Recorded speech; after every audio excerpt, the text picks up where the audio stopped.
জানো বর্ষা, ছোটবেলা থেকে আমি একটা জিনিস ফেস করেছি। স্কুলে যেতাম, স্কুলে অন্যান্য বাচ্চার মারা আমাকে আলাদা ডেকে নিয়ে গিয়ে অনেক কথা বলতো। ইনফ্যাক্ট এমন কথাও জিজ্ঞেস করেছে, বুবলাই তুই কার কাছে শুস? আমি তো সরল মনেই বলেছি কেন মায়ের কাছেই শুই। আর তখন তারা কি জিজ্ঞেস করতো জানো? তোর নতুন কাকু কোথায় শোয়? আর আমি তো তখন আরো সিম্পল মাইন্ডে বলেছি নতুন কাকুর ঘরেই শোয়, কোথায় আবার শোয়। একদিন একজন আন্টি আমাকে কি জিজ্ঞেস করে জানো? বলে, বুবলাই তোর মা কখন নতুন কাকুর কাছে শোয় না? বা নতুন কাকু তোর মায়ের কাছে শোয় না? ভাবতে পারো না? আমার তো কথাটা বলতেই, ক্যান ইউ ইমাজিন, এটাও আমাকে শুনতে হয়েছে। আমি সত্যি কোনোদিনও বুঝতে পারিনি বর্ষা, কোনোদিন আমার মাথায় আসেনি ব্যাপারটা। আমি কি সত্যি বোকা ছিলাম আমি। চল চল দেখি দেখি দেখি একটু দেখি দেখি দেখি না গো। হ্যাঁ আয়, এই একদম মুখ ভার করে রাখবি না, আমি বলে দিচ্ছি।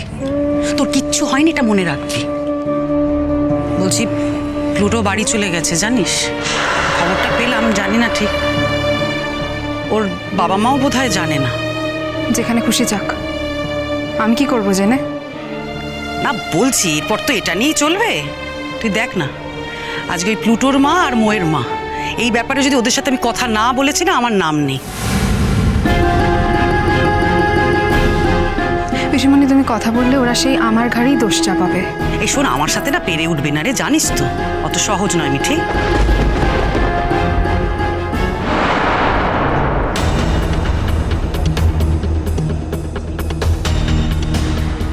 ওই যে আসছে। এই কিরে কিরে, তুই কোথায় যাচ্ছিস? হ্যাঁ কেন করছি বেশি? না মানে বলছি, জিজ্ঞেস করছি কোথায় যাচ্ছিস। বউ তো ওখানে রে, তা তুই এদিকে ছুটে ছুটে কোথায় চললি? আরে অনন্যা আন্টি বললো প্লুটোর খোঁজ করতে। আরে অনেকক্ষণ প্লুটোকে দেখিও নি, তাই জন্য। তোর অনন্যা আন্টিকে কি বল প্লুটো বাড়ি চলে গেছে। কি বলছো? প্লুটো বাড়ি চলে গেছে? ওর মাকে কিছু বলে যায়নি, বাবা জানে না, আমিও জানি না। ওর বাবা মাকে বলে যায়নি সেটা ওর ব্যাপার, তোকে বলে যাবে এরকম কোনো অলিখিত নিয়ম আছে নাকি রে মো? যদি থাকেও তোমার কিসের আপত্তি করছি পিসি? কি হয়েছে গো? ও মিটেল, তুই তখন বললি না যে প্লুটো বাড়ি চলে গেল? হ্যাঁ তাই তো শুনলাম, আমার সাথে দেখাও হলো বেরোনোর মুখে। কিছুতেই বলতে চাইছিল না, আমি তারপর বললো যে ওর নাকি শরীর ভালো লাগছে না, ও বাড়ি চলে যাচ্ছে। এ বাবা, দেখেছো আন্টি এত চিন্তা করছে, যাই গিয়ে বলে আসি অ্যাটলিস্ট। আরে এসে গেছে তোমরা? আচ্ছা কাকিমা বাইরে কি করছো? যাও, বউ ওখানে আছে, চলো চলো ওদিকে চলো। এই তো যাবো, তুমিও তো যাওনি। বাহ, ও দিদিভাই কিন্তু দারুণ লাগছে আজকে। হ্যাঁ, কিন্তু সে তো সাজতেই চাইছিল না, তাই? তার মন খারাপ। আমি তারপর গিয়ে সাজিয়ে গুজিয়ে নিয়ে এলাম। জানি তোমার ভিতরেও অনেক কাটাছেঁড়া আছে। বিশেষ করে বর্ষা এতদিন ছিল না, আমি এসব নিয়ে কোনোদিনও ভাবিনি। বিশ্বাস করো, কোনোদিন আমার মনে এসব আসেইনি। সত্যি কথা, ছোট ছিলাম, ছোটবেলায় এইসব কথার অর্থই আমি বুঝতে পারতাম না। তারপর পাড়াতেও অনেকে বাঁকা কথা বলেছে। আমি খুব সহজ সরল ছেলে ছিলাম ছোট থেকেই, মানে একটু বুঝতাম কম। আমি ইগনোর করে গেছি, বুঝিনি। এই প্রথম তোমার বাড়ির লোক আর তুমি আমাকে চোখে আঙুল দিয়ে দেখিয়ে দিয়েছো আসল ব্যাপারটা কি। I am really grateful to you. তা না হলে বাইরের লোক হয়তো এখনো আলোচনা করে এসব নিয়ে, আমরা গুরুত্ব দিই না বলে বুঝতে পারি না। দেখো বর্ষা, আমি জানি আমার মা আর নতুন কাকুর মধ্যে কোনো অন্যরকম সম্পর্ক নেই, কিন্তু লোকজন তো সেটা বুঝবে না। লোকজন তো অন্যরকম কথা বলবে এইসব দেখলে। তুমি একটা কথা বলো, ওরা একে অপরকে নিয়ে এত প্রোটেক্টিভ কেন? অলওয়েজ একে অপরকে প্রোটেক্ট করছে, মানে এটা অদ্ভুত না? আর তোমার মা সবাইকে ছেড়ে শুধু ওনাকেই গুরুত্ব দেন। আর সব থেকে বড় কথা, নতুন কাকু তো মানে আত্মীয়ও হন না, কেউই হন না, সেখানে সবাইকে ছেড়ে ওনাকে গুরুত্ব দেওয়া একটু অদ্ভুত বিষয়টা। তুমি তো ওনার বড় ছেলে, তোমাকে তো সব কথা বলবেন। মানে কেন রে, তোর আবার মন খারাপের কি হলো? মন খারাপের মতো কারণ ঘটে রশ্মি বৌদি, কিছু মনে করো না, আমি তোমায় কথাটা বলতাম। কি হয়েছে? আমার মৌকে নিয়ে কোনো কথা নাকি? এই কি করেছে রে মৌ? কি বলেছে তোকে? আন্টি নেই, টুটো বাড়ি চলে গেছে। কি? টুটো বাড়ি চলে গেছে আন্টি। মিটেল দির সাথে দেখা হয়েছিল, মিটেল দিকে বলে না কেউ বাড়ি চলে গেছে।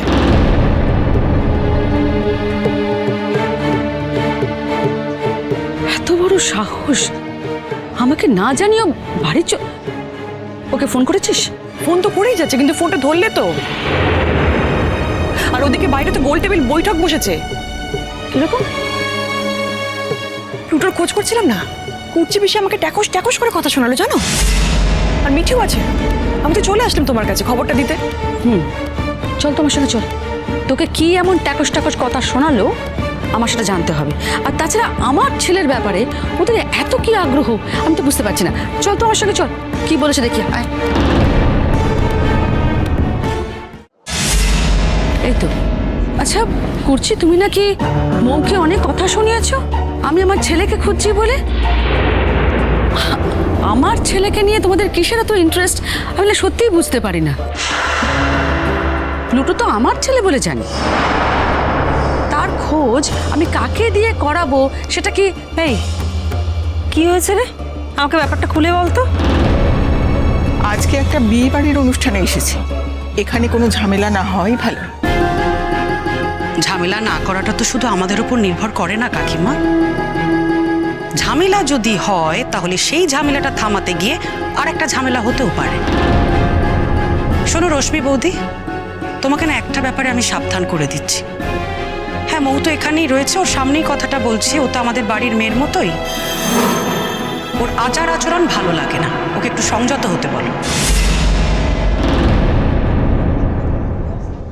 ঠিকই বলেছো বর্ষা, আর সেই জন্যই তো মাকে এই কথাগুলো বললাম। ওটাই তোমার ফাইট ছিল।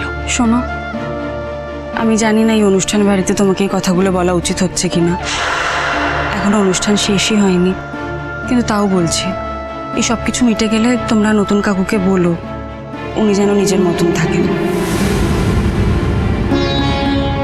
সেখানেও একটা প্রবলেম আছে। আসলে আমরা যে বাড়িতে থাকি, বাড়িটাই তো নতুন কাকুর। তাহলে তোমরা বাড়ি শিফট করো। সেটা কি বললেই সম্ভব বর্ষা? এই বাড়িতেই আমরা বড় হয়েছি, আমাদের সব অভ্যেস এই বাড়িতেই। বললেই তো আর হঠাৎ করে চেঞ্জ করা সম্ভব হয় না। মানে অদ্ভুত, তোমাদের নতুন কাকু যদি তোমাদের এতই ভালো চান, তোমাদের যদি এতই ভালোবাসেন, তাহলে এই বাড়িটা নিয়ে উনি পড়ে আছেন কেন? আর আমি তো শুনেওছি যে উনি তোমার মাকে বাড়িটা লিখেও দিয়েছেন। না, আসলে নতুন কাকু দিতে চেয়েছিলেন, কিন্তু মা নিতে চায়নি। এই বাড়িটা দুজনের নামেই, মানে জয়েন্টলি করা আছে, নতুন কাকু আর মায়ের নামে। ও মাই গড, এরকমও হয়? অনাত্মীয়র সঙ্গে জয়েন্ট প্রপার্টি, জয়েন্ট প্রপার্টিতে নাম লেখানো যায়? ছি ছি ছি ছি ছি। I am so sorry, I am so sorry আমি এভাবে রিয়াক্ট করলাম। আসলে আমি ছোটবেলা থেকে এগুলো কখনো শুনিনি, আমি দেখিও নি কখনো, তাই আর কি।